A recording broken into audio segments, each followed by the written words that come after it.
A day in the life of John Betterman, Communications Coordinator for the Rainforest Protection Agency, Central America. Days always start early, at about 6 a.m.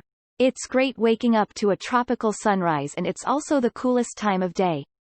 The first thing I do is make a coffee and go out onto my veranda to check my email and find out what's been happening in the news.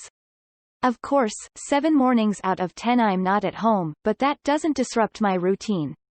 With satellite phones and my faithful laptop, I can surf the web and catch up on the news wherever I am. That's a very important part of my job.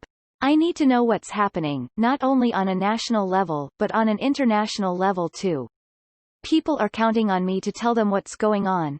For example, this morning there was a story from Norway, warning coffee growers not to sell their beans to the big multinationals.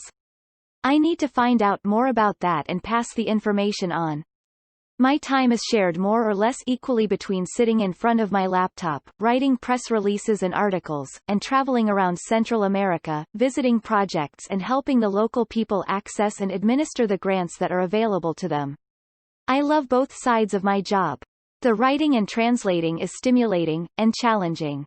Promoting the RPA's work is easy, the hardest part is encouraging big businesses to see the errors of their ways and change their business practices.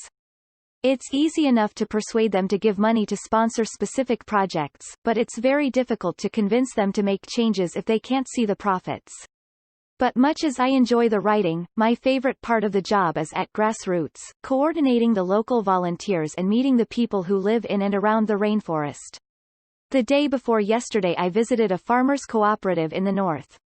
They've just been awarded an RPA grant. The village elders held a meeting to decide what to do with the money.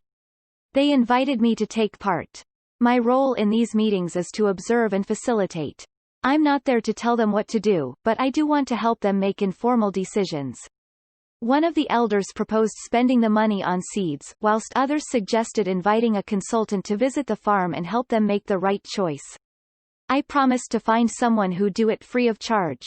My job now is to seek out the right person, and then, to persuade them to come and help out. Neither thing should be too difficult. There are a lot of people out there who are happy to help out, they just need to know how to do it. Today I'm meeting a delegation of journalists from Indonesia who are here to compare the conservation work here in Central America with their projects back home.